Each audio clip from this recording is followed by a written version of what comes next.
pledge allegiance to the flag of the United States of America and to the republic for which it stands, one nation, under God, indivisible, with liberty and justice for all.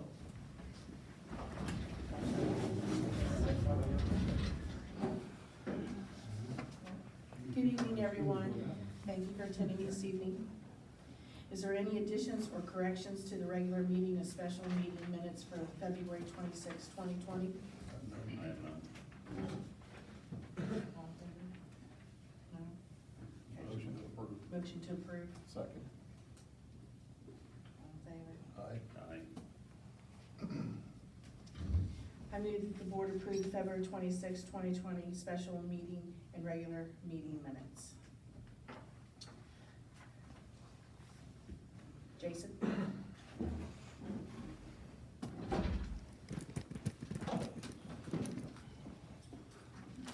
This report will cover the time period of February 26th to March the 11th. During that time, there were 45 total reports taken, 607 total calls for service. There were 6 drug-related offenses: Beacon Hill on the 1st, Hilton Avenue on March 3rd, West Broad on February 27th, Renee Avenue on the 27th, Owen Street on the 6th, and East Street on February 29th. There were 3 breaking and entering instances: Beacon Hill on the 9th, Medfield on the 6th, and Kellybrook on the 4th. 2 aggravated robberies, both on West Broad, one on the 5th and one on the 8th. 4 motor vehicles stolen: Smith on the 7th, Sherwood Forest on March 5th, Smith Road on March 6th, and West Broad on the 7th. We recovered 2 stolen vehicles, Pasadena Avenue and West Broad on the 2nd. There were 9 instances of thefts, no patterns. One of the things I did notice as I was going through the reports for these 2 weeks is the overdose calls kind of jumped up. So we're gonna map those and make sure we kind of keep an eye on the drug activity and, see if there's a pattern that, we can direct resources to address it. Any questions? Cheryl? Were a lot of the overdoses at apartments? No, they were not. That I can say for sure. Okay. What is the sheriff's department on panhandling? On panhandling, we're kind of still going with the city as far as, aggressive panhandling. I mean, the city obviously doesn't directly apply to the county, so, when I see panhandlers, I still make contact with them. You know what I mean? And just ask what the deal is. I mean, it's not always the case, but, a lot of the times they do have drug paraphernalia and everything, so, as far as places of business, it's still private property, so the businesses can still call, absolutely, and have them removed. So, we still encourage the gas stations and everything else to call us when they are on their property. But is it technically illegal? Yes. Mhm. So if we see it, we should call, or we Yes. should not call? No, you should call. Because they've been setting up shop pretty regular at Rome Hilliard Road Yeah. and Broad Street. Yeah, no, absolutely, still call every time. Yeah, and again, just from a personal standpoint, I don't always cite them, you know what I mean? I mean, a lot of those people won't show up for court, et cetera, but I still absolutely, at the very least, maintain contact with them, get names, get familiar faces, because a lot of it leads to other things. I mean, it leads to crime and, an element that you don't want around the businesses, so. Thank you. It's just dangerous for them as well, so. Yeah, because that one, sleeps on that bench at Giant Eagle. Yeah, they're in the library. They're Yep. always a problem. Okay. Thank you. Thank you. Dan? Thank you. Mhm. Good evening, everyone. I have just one item on tonight's agenda, and that's to ask the board's approval to pay all items on this week's warrants list and this week's payroll. This week's warrants list includes payments to 93 vendors totaling $141,087.28. Approximately 45% of that total is comprised of a payment to the City of Grove City for the annual fiber optic network lease in the amount of $22,032. A payment to Metropolitan Environmental for for the catch basin cleaning program in the amount of $13,502.65, and a premium payment to the Bureau of Workers' Compensation in the amount of $12,847. And finally, a payment to American Electric Power for lighting and electric totaling $17,809.05. I formally request the board's approval to pay all items on this week's warrants list summing $141,087.28, along with our March 10th payroll that required $226,934.49 for a total cash disbursement of $368,021.77. I'm good. So moved. Second. All in favor? Aye. Aye. Anybody have any questions for Dan? Yes, sir. What was the amount that you paid to American Electric Power again? That amount was $17,809.05. And that covers the cost of all electricity consumed by the township, all over the township? That would be our buildings, the community center, the roads department, the fire departments, and the street lighting districts. The various communities that have street lights in their neighborhoods, that would be, part of that charge is for those lights. So the township also pays for street lighting? We pay the bill, but we also, the people who live in those communities have their taxes assessed each year, and it could range anywhere from $6 every 6 months to maybe $18 to $24, depending upon the neighborhood. But yeah, we collect the money from our residents, and then we process the payment. Thank you. Okay, you're welcome.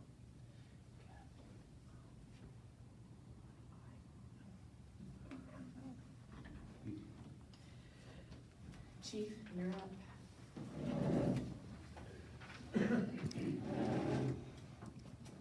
Evening, everyone.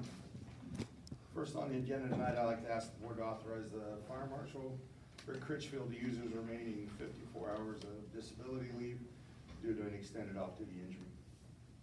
I move that the board approve use of 54 hours of disability leave for the fire marshal. Second. All in favor? Aye. Aye. Thank you. Next, I'd like to ask the board to approve the repair of the pump for engine 241 at a cost of no more than $17,000. This engine will be replaced in June of this year, but we'll still need it for the next 3 to 5 years to use as a backup. We're hopeful at the end of that time that we'll be able to sell it and recoup some of our costs. I'm good. I move that the board repair to engine 241 at a cost not to exceed $17,000. Second. All in favor? Aye. Aye.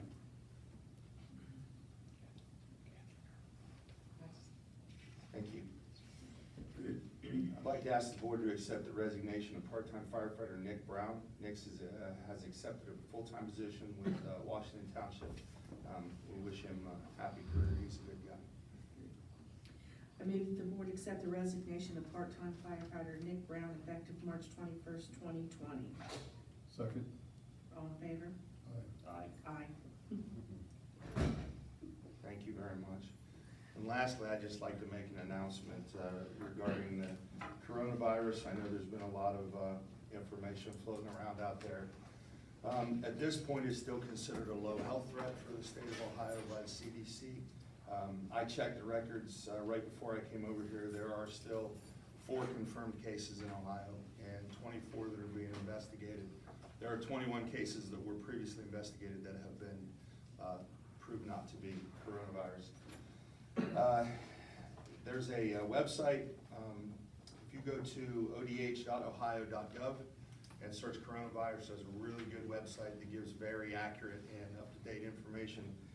There's a phone number associated with that too. It's 833-427-5634. Those really are the only reliable sources of information that exist. I know there's a lot of information out there the majority of it is not accurate, where it has a particular spin to it that is, anyway, use those for information about the coronavirus and not any of the other sources that are out there. And lastly, I'd like to give you my February activity report. We had a total of 433 incidents for the month. 324 of those were EMS related, 109 were fire related. 278 of those occurred in the Station 241 area and 55 in the Station 243 area. We provided mutual aid to surrounding agencies 138 times. Just one fire note, on February the 20th, we did have an intentionally set fire on Schoolhouse Lane. The subject has been identified and going through the legal process at this point. Any questions for Chief? I have a question. Yes, sir. Did the governor just announce a state of emergency for the state of Ohio? I'm not sure I was told over there completely. before I come over here. Yeah, I know that he did announce something this afternoon, but I really don't know for sure. Mary? What was the website, ODHO?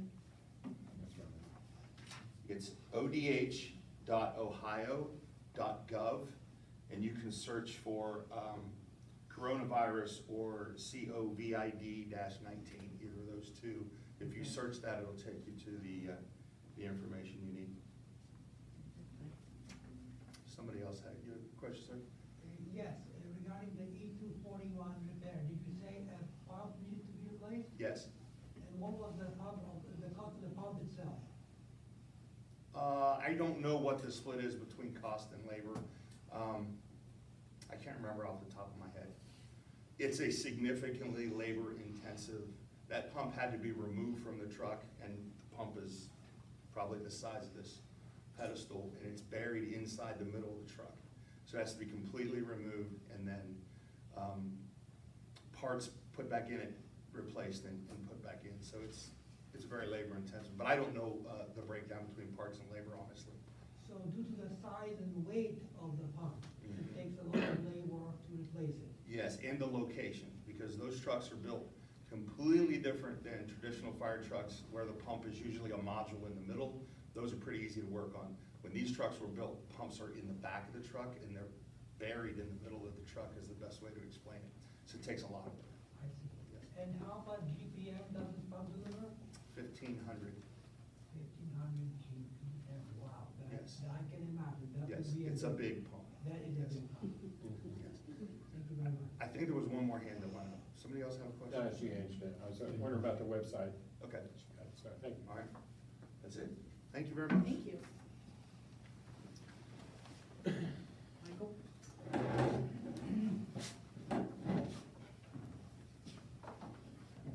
Good evening, everybody.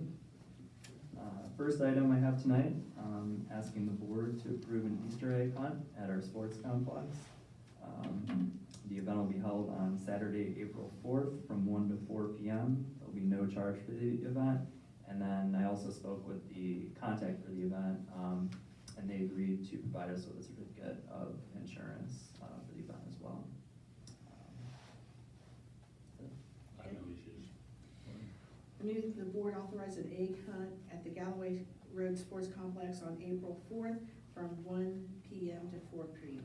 Second. All in favor? Aye. Aye. Thank you. Second item I have is the cameras at the community center. Joe Benson from the Grove City IT department provided us a quote to replace the cameras at the community center. The cameras are no longer functioning and we've repaired them multiple times. I'm asking the board for approval to replace the cameras at a cost not to exceed $25,000. I move that the board approve replacing the cameras at the community center at a cost not to exceed $25,500. Second. All in favor? Aye. Aye. Aye. Thank you. And then finally, I got my monthly report. For February, we had a total of 7,440 community center members, 2,750 residents, 4,690 non-residents, 211 Jet Z. Senior citizens, we had 4,305, and the total number of senior citizen visits was 8,282. The number of new renewals and new members we had was 479, and then the number of passes expired that were not renewed was 192. Our daddy-daughter dance, we had 132 for a total. And then we also added $1,000 to the giving tree from the MJB Foundation. Anybody have any questions for Michael? There's gonna be an Easter bunny at that, I don't know, they bite. some grandkids like this. It seems fun. I know they just stuffed, when I was talking with them, they said they stuffed about 8,000 eggs. Quite a bit of it. Yes, sir? And how many employees does the community center currently employ? Sure, we have about 60 to 70 altogether. Thank you. You're welcome. Okay, thank you. Thank you. Roads and zoning, will be presented by, Randy tonight, and David and Connie were both excused from tonight's meeting. Thank you.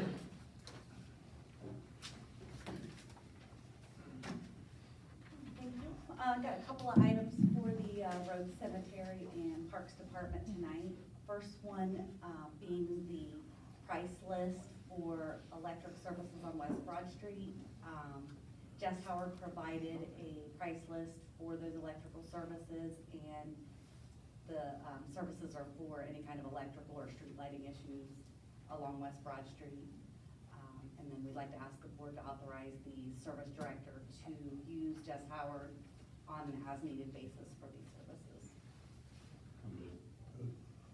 I move that the board authorize the service director to utilize Jess Howard Electric for lighting and electrical services as needed along West Broad Street.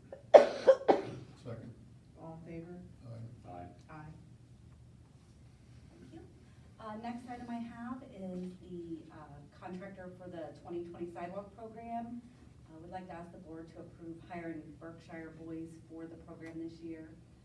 The cost for 4-inch sidewalk removed and replaced is $36 per linear foot.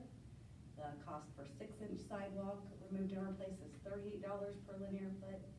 And the cost for curb and gutter removed and replaced is $45 per linear foot. And then the cost for driveway approach removed and replaced is $69 a square yard.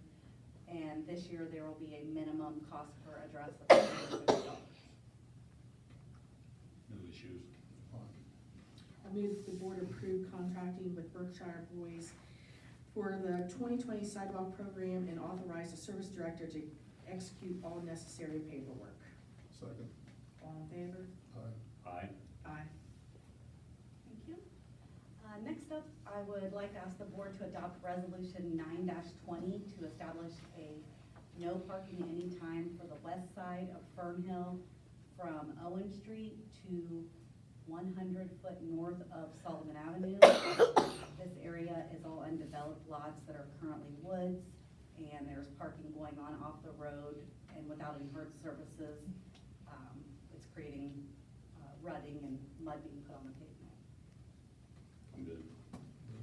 I move that the board adopt resolution 9-20, resolution for no parking area on the west side of Fernhill Avenue.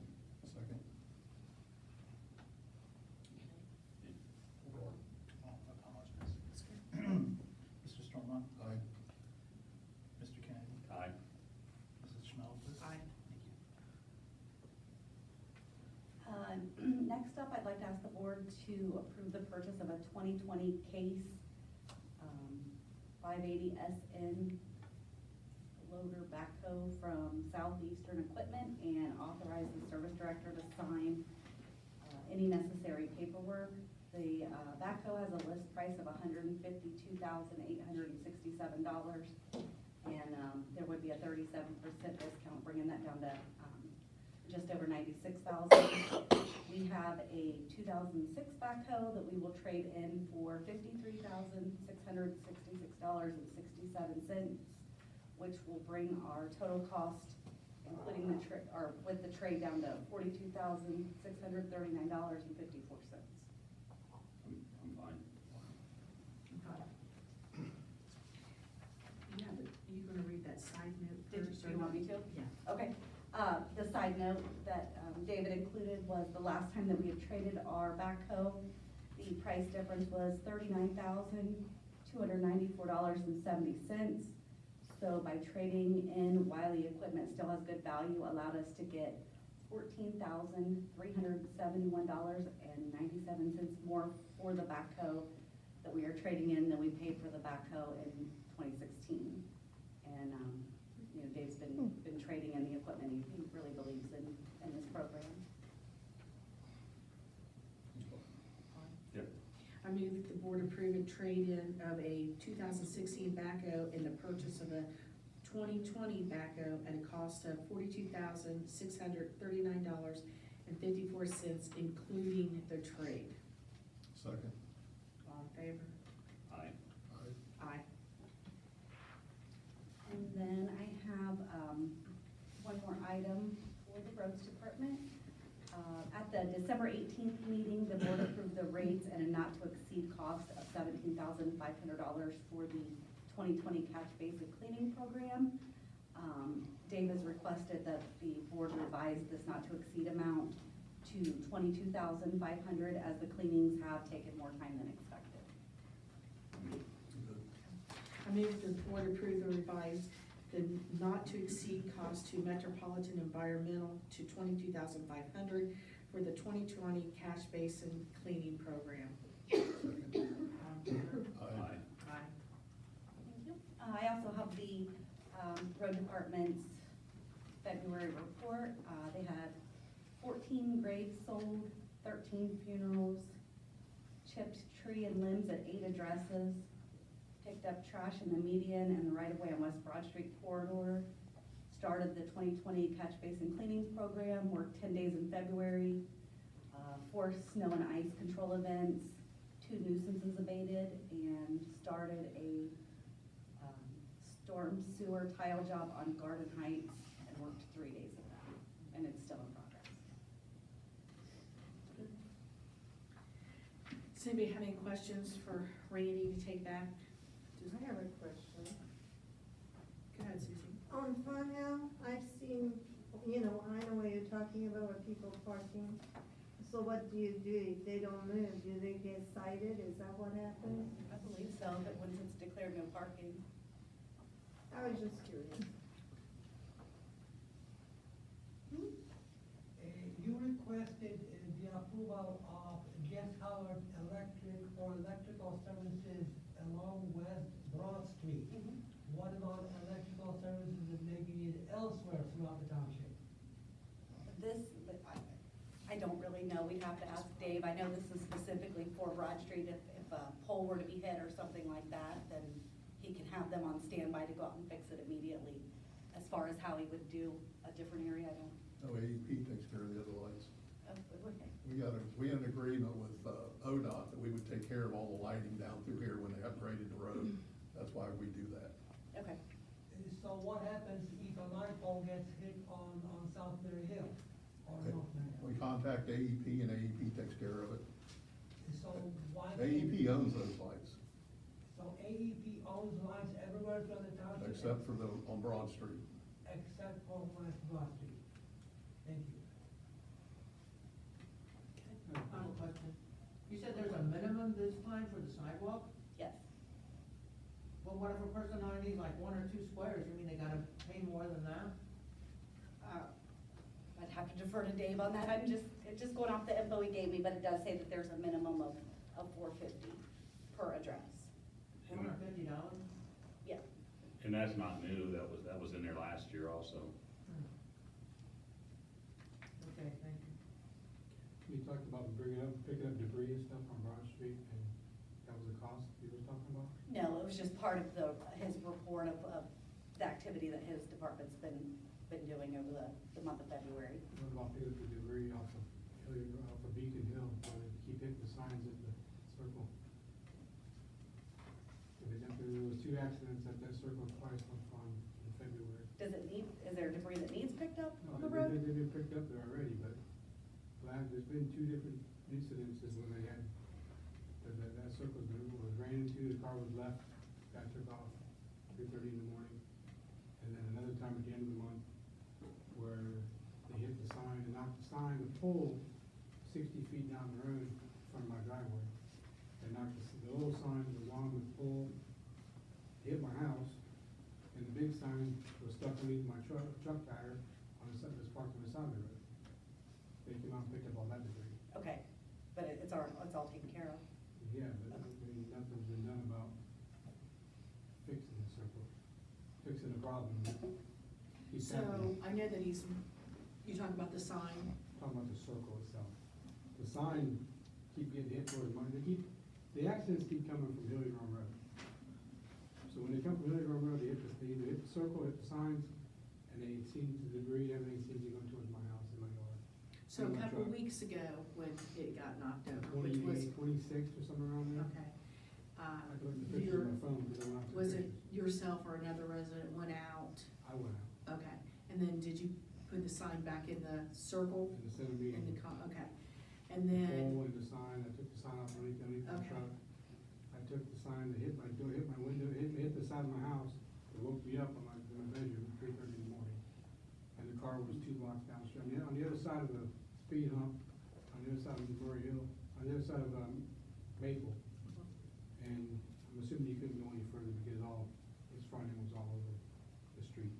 so And then when they come out and picked up the debris, they picked up the big chunks. But I went out there in the rain with my dustpan and my broom, picked up all the metal clips and screws and stuff that was all over the street. I picked them up on my side of the street, but I got soaking wet. So all that nothing was broom swept, it was just hand picked up the big stuff. well, I do appreciate that, for you to go out and do that. I think that was Monday morning, or mid-morning, I called our roads and asked them to come clean that up. Did The guy I talked to that morning, Joe? he went out there, he was substituting for Dave that day. Yes, He was on vacation. okay. He said he was the one that actually went out and picked up the debris that was sitting in the middle of the circle, but there was still debris all over the road, so. So, Jason, kinda need your help on this. Yep. And unless one of my guys already know this. Is that the sheriff? Are they supposed to clean up that, like if it's a big fender or at that time, and kinda clean it up, put it over in the circle, or who?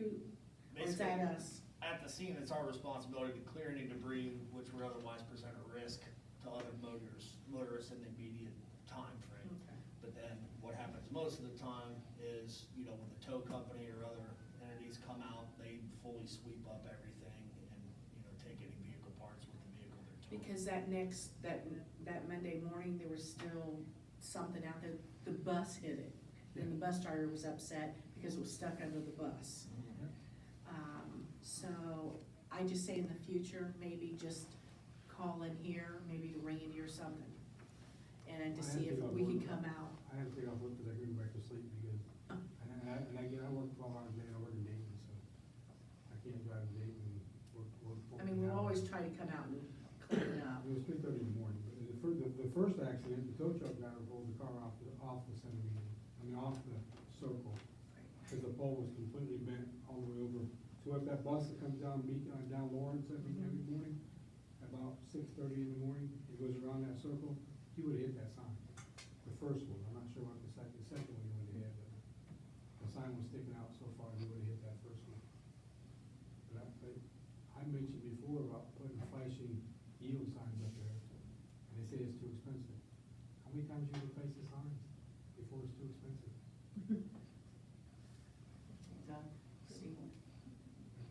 I mean, there's probably been at least 10 accidents at that circle, if not more, since you put it in. And there's no accidents happening in Buena Vista. There's too much distance between the Hilly Drum Road and that circle for them to pick up speed and not stop. when you go to Murray, when you go to Buena Vista, you got the center intersection speed hump before you get to Buena Vista, for them to slow down over. There's a half a block for them to pick up speed. The other way, you gotta go up the hill. So I have to, so after that happened, I contacted Jason, and he has pulled a report for me on, the last 2 years. We thought that was fair, 2 years, to see what accidents had happened between Buena Vista and Rome Hilliard. I have turned it over to our administrator. He had something he had to do this evening, and he was excused. So this week or next, we are going to sit down and talk about that. I don't know, we might be bringing Jason back into the conversation and to see where we stand on that. So we are working on it at this time. I know it's a small traffic circle, not a roundabout, but have you seen the roundabout in Hilliard on Cemetery Road? Where they have the speed humps before you get to the roundabout? That might work. They gotta slow down. I'm afraid somebody, and granted, it's been mild winters the last few winters, and there hasn't been a lot of ice on the roads, but somebody's gonna end up in my house.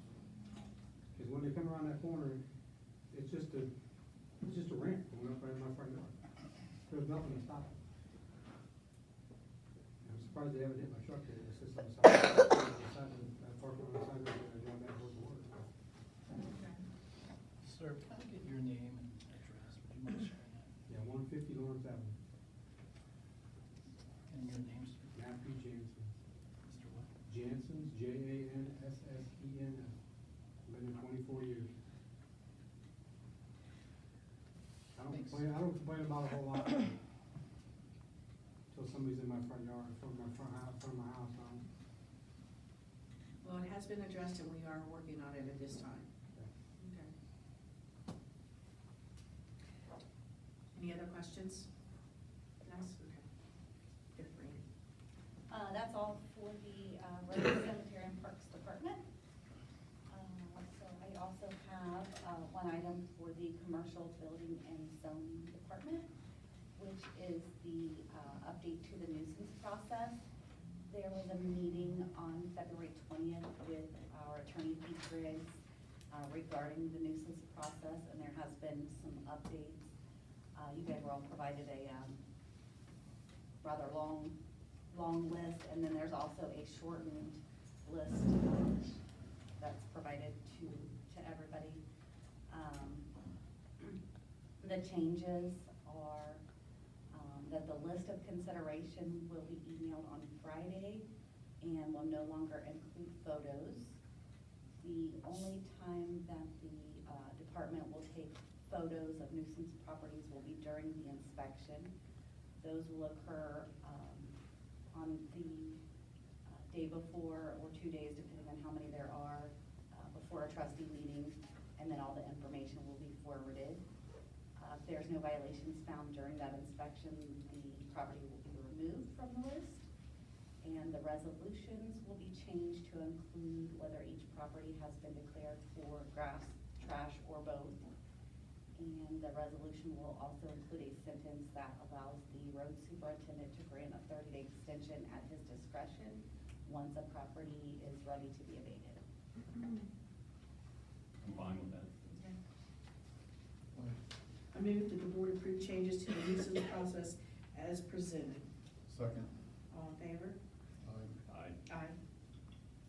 Thank you. I also have the February report for the zoning department. There were 2 meetings at the courthouse, 4 development/informational meetings. There were 70 nuisance inspections, 11 declared nuisances, 90 zoning inspections, 30 zoning violations, 4 do not knock registries, 3 contractor registrations, 16 zoning permits, 1 open space permit, 3 commercial permits, 1 variance. The zoning revenue for February was $1,650, and commercial building revenue was $2,149.32. Good. Good. We didn't need to Does anybody? Building and zoning. Sorry, Green. Never talked to. Oh, sorry. Okay. Is there anybody here to speak on nuisance? I will ask the board's guidance on the nuisance cases that were forwarded in advance of the meeting. We had 12 and we're going to declare 6. I move the board adopt resolution NU 34-20, a resolution declaring nuisance and order abatement at 2228 Lawrence Avenue. Second. All in favor? I'm sorry, roll call. Which, I'm trying to move on that motion, which one? Read the second one down. Second one down. 34, 28, 228 Lawrence. got it, okay. Thank you. Mhm. Roll call votes, Mr. Stormont? Aye. Mr. Kennedy? Aye. Mrs. Schmelzer? Aye. Thank you. I move the board adopt resolution NU 36-20, a resolution declaring nuisance and order abatement at 4910 through 4912 Beacon Hill Road. Second. Roll call votes, Mr. Stormont? Aye. Mr. Kennedy? Aye. Mrs. Schmelzer? Aye. Thank you. I move that the board adopt resolution NU 41-20, a resolution declaring nuisance and order abatement at 47 Fernhill Avenue. Second. Roll call votes, Mr. Stormont? Aye. Mr. Kennedy? Aye. Mrs. Schmelzer? Aye. Thank you. I move that the board adopt resolution NU 42-20, a resolution declaring nuisance and order abatement at 190 Gladys Road. Second. Roll call votes, Mr. Stormont? Aye. Mr. Kennedy? Aye. Mrs. Schmelzer? Aye. Thank you. I move that the board adopt resolution NU 43-20, a resolution declaring nuisance and order abatement 376 Woodlawn Avenue. Second. Mr. Stormont, Aye. roll call votes. Sorry. Roll call votes, Mr. Stormont? Aye. Mr. Kennedy? Aye. Mrs. Schmelzer? Aye. Thank you.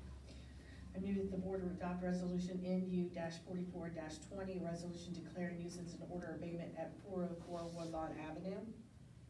Second. Roll call votes, Mr. Stormont? Aye. Mr. Kennedy? Aye. Mrs. Schmelzer? Aye. Thank you. Thank you.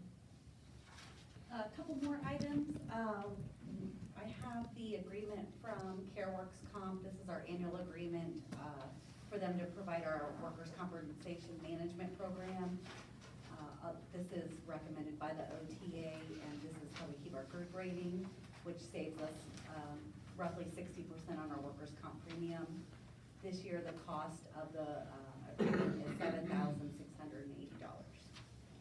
No issues. Fine. I move the board authorize the township to enter the 2020 Ohio Township Association Group Rating Program through the CareWorks Comp at a cost of $7,680 and authorize the HR Operations Coordinator to execute the necessary documents to enter into this program. Second. All in favor? Aye. Aye. Thank you. Kathy, aye. Last item I have is to request payment to ModCon Living, which is formerly Rebuilding Together. They're making preparations for the 2020 Rebuilding a Healthy Neighborhood project, and that'll be happening the weekend of May 2nd. We have appropriated $50,000 in our 2020 budget for contribution to this project, and that's the same amount that we've contributed the last 2 years. No issues. Fine.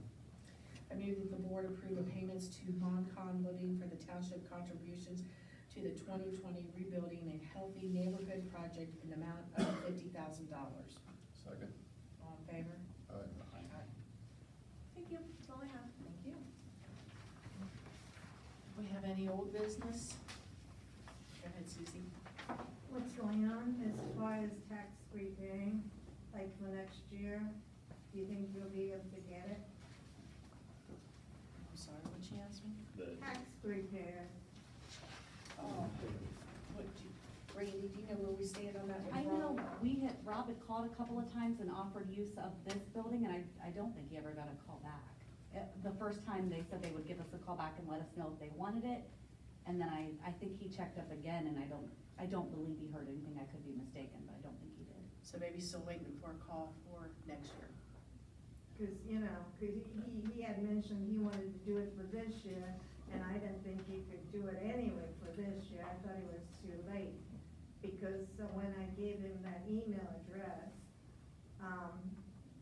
I told him Kathy, the lady that was the head of the group over at the rec center, she said they didn't have as many tax prep people sign up as prior years too.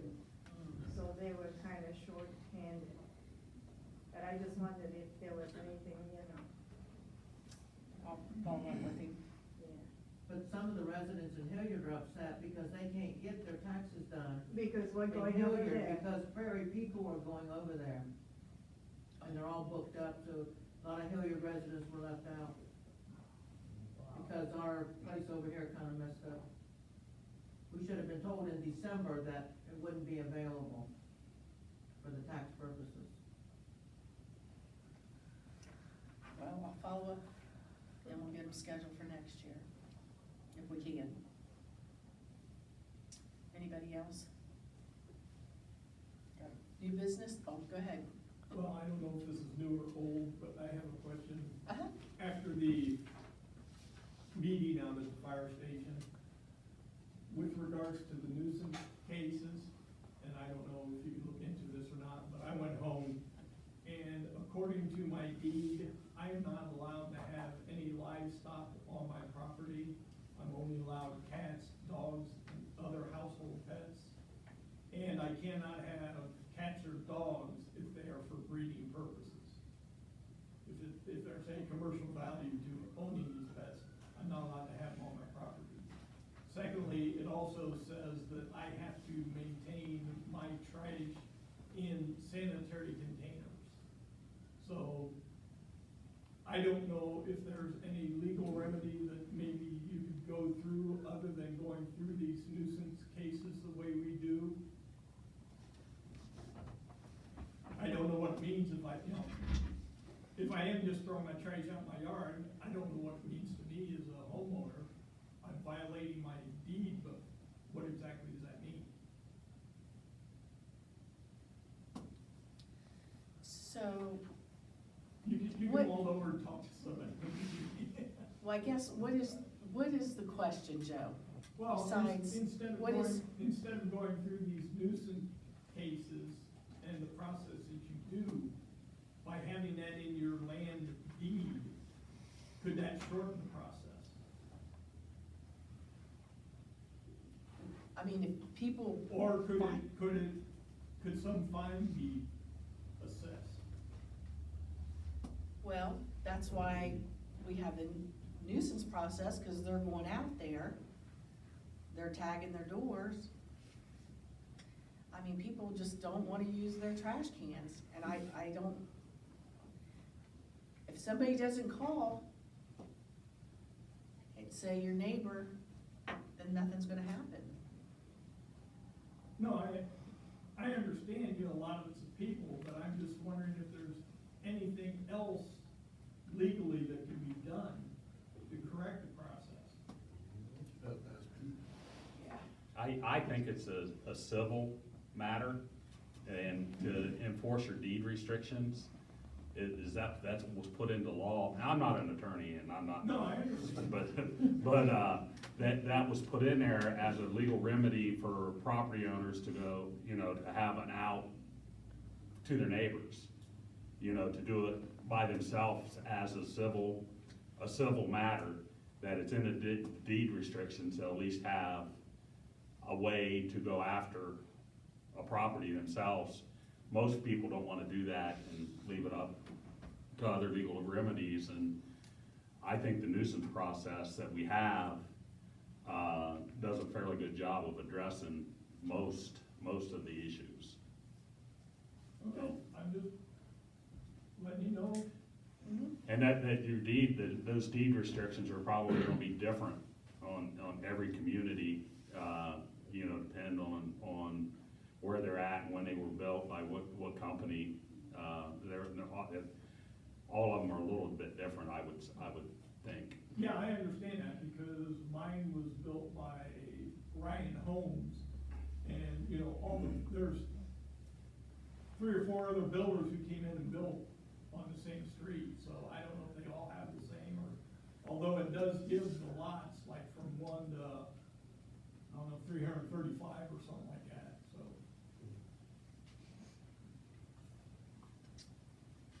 I'm just Anything throwing it else? out there. It's fine. Any other questions? Go ahead. I have a comment regarding, what Mr. Finn just said. Okay. My impression is that, deed restrictions and township ordinances are two entirely different things. And if there's a deed restriction violation that does not constitute a violation of the township ordinance, the township would not be involved, in handling that issue.